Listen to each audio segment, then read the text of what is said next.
Hello students, मेरा नाम सौरभ यादव है और आज हम अपना एक नया वीडियो लेके आए हैं एमएक्स एक्सेल का, जिसमें आज हम व्यू टैब में वर्कबुक व्यूज़ को देखने वाले हैं। तो चलिए शुरू करते हैं। इसके लिए हम सबसे पहले एक एक्सेल शीट पर चलते हैं, इसको कट कर देते हैं यहाँ से। और इस एक्सेल शीट पे हम यहाँ पे आ चुके हैं। तो यहाँ पे हमारे पास एक सिंपल सी ऐसी शीट है। अब यहाँ पे हमें क्या करना है, जैसे कि यहाँ पे आप देख सकते हैं कि मैं यहाँ पे सबसे पहला ऑप्शन है नॉर्मल। नॉर्मल का मतलब ये होता है कि जैसे अभी आपका ये शीट का मोड है, इसको कहते हैं नॉर्मल। और इसी तरीके से एक और ऑप्शन होता है पेज लेआउट। पेज लेआउट का मतलब ये होता है कि जैसे आपको अगर किसी भी पेज को प्रिंट करना होता है तो आप उसे पेज लेआउट ऑप्शन पे लेके जाते हो। जैसे कि देखिए हम पेज लेआउट पे क्लिक करेंगे तो देखिए कुछ इस तरीके से ये एक पेज में कन्वर्ट हो जाता है। देखिए मैं इसको थोड़ा जूम करके दिखाता हूँ आपको, तो आपको क्लियर हो पाएगा। देखिए कुछ इस तरीके से ये पेजेस में कन्वर्ट हो जाता है, इसे कहते हैं पेज लेआउट। अगर आप चाहते हो ये पेज लेआउट से वापस से नॉर्मल व्यू में आ जाए तो आपको नॉर्मल पे क्लिक करना पड़ेगा। तो ये जैसे पहले एक्सेल में शीट आती है उस कुछ उस तरीके से यहाँ पे ये बनी आ जाएगी। फिर इसके बाद अगला ऑप्शन आता है पेज ब्रेक का। पेज ब्रेक के लिए मैं क्या करता हूँ कि इसी शीट को थोड़ा सा कॉपी करके यहाँ पे पेस्ट कर देता हूँ।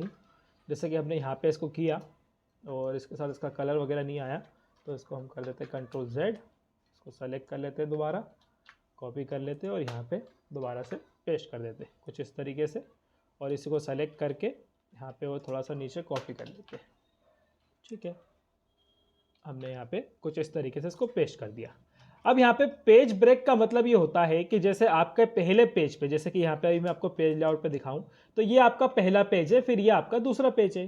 तो आप क्या चाहते हो कि जब आप पेज ब्रेक करते हो, जैसे कि आप नॉर्मल व्यू में हो और पेज ब्रेक करते हो, तो ये आपको पेजेस दिखाता है। देखिए यहाँ पे आपको दिख सकता है पेज 1 लिखा आ रहा है और पेज यहाँ पे 2 लिखा आ रहा है, कुछ इस तरीके से दिखेगा। और ये जो बाकी की जगह होती है खाली होती है।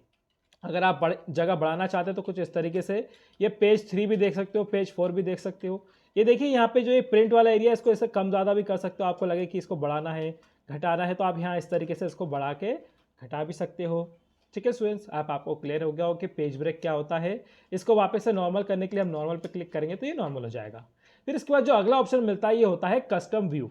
कस्टम व्यू का मतलब ये होता है कि जैसे आप कोई रिपोर्ट बना रहे हो, जैसे आपने एम्प्लॉयज़ की कोई रिपोर्ट बना के रखी हो, जैसे हमारे पास ये नाम लिखे हुए हैं। मान लेते हैं हमें इनकी रिपोर्ट किसी सीनियर सुपरवाइज़र को दिखानी है, लेकिन वो ऑफिस से चले गए हैं, हमें अब अगले दिन दिखानी है। तो अगले दिन जब हमें दिखानी तो हमें शायद ये याद ना रहे कि ये किस नंबर पे था, तो हम क्या करेंगे, कस्टम व्यू पे जाके क्लिक कर देंगे और यहाँ पे जो वो एम्प्लॉय का नेम है, जैसे कि यहाँ पे लिखा हुआ है, वही हम यहाँ पे टाइप कर देंगे कुछ इस तरीके से। जैसे यहाँ पे लिख देंगे, सॉरी, इस पे पहले ऐड पे जाएंगे यहाँ पे और फिर यहाँ पे नाम लिखेंगे। जैसे इसका नाम लिख देंगे जेनिफर और था मंथ।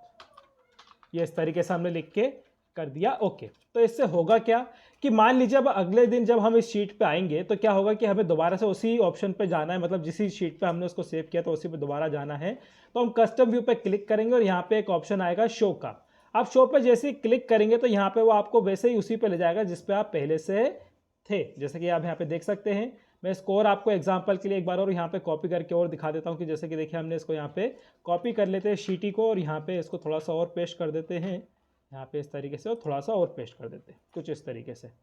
ठीक है, ये इस तरीके से हो गया है। अब मान लीजिए मुझे ये आखिरी वाले नाम पे जाना है वापस से, मतलब इसको सेव करना है और इस पर ही दोबारा जाना है। तो मैं क्या करूँगा, इस जगह को पूरे को सेलेक्ट कर लूँगा, कस्टम व्यू पे जाऊँगा और फिर ऐड पे जाकर जो भी इनका नाम होगा वो यहाँ पे लिख दूंगा। जैसे कि यहाँ पे लिखा हुआ है एलिजाबेथ और बाकर, ये लिखकर हमने कर दिया ओके। अब इसके बाद देखिए हम यहाँ पे ऊपर हैं, अभी देखिए यहाँ पे ऊपर है हम यहाँ पे कस्टम व्यू पे जाके जैसे देखिए यहाँ पे एलिजाबेथ पे जाके क्लिक करेंगे और यहाँ पे शो पे क्लिक करेंगे तो देखिए सबसे आखिरी में जहाँ पे भी, जैसे देखिए यहाँ पे भी ये नाम लिखा हुआ है तो उसने इसको यहीं दिखा दिया। अगर ये नाम यहीं पे होता, सिर्फ आखिरी में होता, तो ये इसको यहाँ से हटाकर सिर्फ वहीं पे दिखाता। जैसे कि देखिए मान लीजिए मैं यहाँ से इसको नाम को डिलीट कर देता हूँ, जैसे यहाँ से डिलीट कर दिया, यहाँ से भी इसको डिलीट कर दिया, यहाँ पे जो लिखा है इसको भी डिलीट कर देता हूँ, सिर्फ वहीं पे लिखा रहेगा तो वो नाम आपको अच्छे से समझ में आएगा कि किस तरीके से उसने काम किया। जैसे कि देखिए अब यहाँ पे सिर्फ ये आखिरी में यहाँ पे एलिजाबेथ लिखा हुआ है। तो हम जैसे यहाँ पे कस्टम पे जाके शो पे क्लिक करेंगे, जैसे यहाँ पे एलिजाबेथ पे और शो पे क्लिक करेंगे तो देखिए सीधा आखिरी नाम पर लेकर आ जाएगा। ठीक है स्टूडेंट्स, आपको क्लियर हो गया होगा। ये सिंपल सा आप इसको इस तरीके से मान सकते हैं, ये बुक मार्क की तरह काम करता है। आप जैसे MS वर्ड में बुक मार्क लगाते थे किसी पेज पे कि आपको जब अगले दिन पेज पे वहीं से चालू करना होता किसी चीज़ को, तो आप बुक मार्क का यूज़ करते हो। कुछ उसी तरीके से यहाँ पे भी अगर आपको अगले दिन किसी चीज़ को किसी को बताना हो तो आप उसको यहाँ पे सेलेक्ट करके बस उसको यहाँ पे नाम वगैरह लिख कर उसको ऐड कर सकते हो, और यहाँ पे फिर अगले दिन उस पर शो पे जाएंगे तो डायरेक्ट उसी लोकेशन पे आप पहुँच जाएंगे। ठीक है स्टूडेंट्स, अब आपको क्लियर हो गया होगा। तो चलिए आगे बढ़ते हैं और अगला ऑप्शन देखते हैं जो कि है यहाँ पे शो के लिए हम चलते हैं पेज लेआउट पे। जैसे कि हम यहाँ पे क्लिक करते हैं तो यहाँ पे जैसे ही हम आ गए, थोड़ा सा इसको पहले जूम कर लेंगे यहाँ पे कुछ इस तरीके से। ये हमने इसलिए किया है ताकि आपको ये अच्छे से दिख पाए। जैसे कि यहाँ पे जो ये ऑप्शन है, सबसे पहले फॉर्मूला बार, फिर इसके बाद यहाँ पे आपको स्केल बार दिख रहा होगा, फिर यहाँ पे हेडर दिख रहा है, मतलब ये हेडिंग दिख रही है यहाँ पे, और फिर उसके बाद यहाँ पे नंबर्स दिख रहे हैं। तो यहाँ पे देखिए सबसे पहला ऑप्शन मिलता है रूलर का मतलब यहाँ पे ये है, देखिए यहाँ पे आपको ये नंबर्स दिख रहे होंगे 1 2 3 4 5, ये हमारा रूलर है। जैसे कि हम इस शीट को अगर यहाँ से बढ़ाना चाहते हैं तो देखिए हम रूलर पे क्लिक करके देखिए कुछ इस तरीके से इस शीट को यहाँ से बढ़ा सकते हैं। जैसे कि देखिए मैंने इसको यहाँ से बढ़ाया, और बढ़ाना हो तो और बढ़ा सकते हैं। उसके अलावा अगर जैसे मैं इस पर क्लिक करूँगा तो जो रूलर है वो यहाँ से गायब हो जाएगा। देखिए कुछ इस तरीके से जो रूलर था वो यहाँ पे आपको दिख रहा होगा ग्रीन सा, वो यहाँ पे देखिए कुछ इस तरीके से गायब हो गया है। फिर इसके बाद यहाँ पे आ जाता है ग्रिड लाइंस। अब ग्रिड लाइंस का मतलब यहाँ पे ये है कि यहाँ पे आप देख सकते हैं जो ये टेबल के अंदर जो ये लाइनें बनी होती हैं, अगर मैं इस पर क्लिक करूँगा तो ये यहाँ से गायब हो जाएंगी, दोबारा इस पर क्लिक करूँगा दोबारा आ जाएंगी, और दोबारा क्लिक करूँगा तो यहाँ पे इस तरीके से गायब हो जाएंगी। फिर इसके बाद जो अगला ऑप्शन है यहाँ पे वो दिया है फॉर्मूला बार।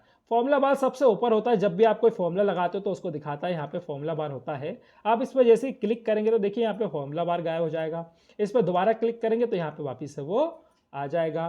फिर इसके बाद जो यहाँ पे अगला ऑप्शन दिया है वो दिया है हेडिंग्स का। यहाँ पे जो दिख रही है आपको ABCD 1 2 3 4, आप जैसे इस पर अनचेक करेंगे तो देखिए इस तरीके से वो गायब हो जाएंगे, और दोबारा इस पर क्लिक करेंगे तो कुछ इस तरीके से ये आ जाएगा। ठीक है स्टूडेंट्स, आपको क्लियर होगा कि शो फॉर्मूला किस तरीके से काम करता है। तो हम इसको नॉर्मल एक्सेल शीट पर ले लेते हैं, और यहाँ पे अगला ऑप्शन देखते हैं जो कि है जूम का मतलब बहुत सिंपल है कि आप इस शीट को अगर जूम करना चाहते हो, जैसा ये भी 100 पे, अगर मैं 25 पे लाना चाहता हूँ ओके कर दूंगा तो देखिए कुछ इस तरीके से जूम हो जाएगा। अगर मैं चाह रहा हूँ दोबारा से 100 हो जाए तो यहाँ पे देखिए 100 पे एक ऑप्शन है, इस पर क्लिक करेंगे तो दोबारा से 100 हो जाएगा। अगर मान लीजिए मुझे 200 करना है, 200 पे क्लिक करके ओके करूँगा तो कुछ इस तरीके से जूम हो जाएगा। अगर मुझे दोबारा 100 करना है तो इसी पर दोबारा मैं क्लिक कर दूंगा तो कुछ इस तरीके से ये 100 पे आ जाएगा। ठीक है स्टूडेंट्स, आपको क्लियर हो गया होगा। तो चलिए आगे बढ़ते हैं और अगला ऑप्शन देखते हैं। यहाँ पे जूम टू सिलेक्शन लिखा है। जूम टू सिलेक्शन का मतलब ये होता है, जैसे कि मान लीजिए मुझे ये सिर्फ हेडिंग्स वगैरह ही देखनी है, तो हम क्या चाहते हैं कि ये जूम होकर सिर्फ वही दिखाए। तो हम यहाँ देखिए इसको सेलेक्ट कर लेंगे और जूम टू सिलेक्शन पर क्लिक करेंगे तो देखिए कुछ इस तरीके से ये बड़ी सी स्क्रीन होकर यहाँ पे जूम होके आ जाएगा। अगर हम वापस से 100 कर देंगे तो दोबारा नॉर्मल हो जाएगा। मान लीजिए किसी का नाम की हमें बस यहाँ पे जानकारी देखनी है, तो हम देखिए इस जगह को इस तरीके से सेलेक्ट करेंगे, जूम टू सिलेक्शन करेंगे तो देखिए कुछ इस तरीके से इस जगह पे ये जूम होकर आ जाएगा। वापस आप 100 पे क्लिक करेंगे तो देखिए वापस से ये नॉर्मल हो जाएगा। ठीक है स्टूडेंट्स, आपको क्लियर हो गया हो कि यहाँ पे वर्कबुक व्यूज ग्रुप और शो ग्रुप्स और जूम ग्रुप किस तरीके से काम करता है। तो आई होप आपको ये वीडियो पसंद आएगा। तो चलिए मिलते हैं अगले वीडियो में स्टूडेंट्स।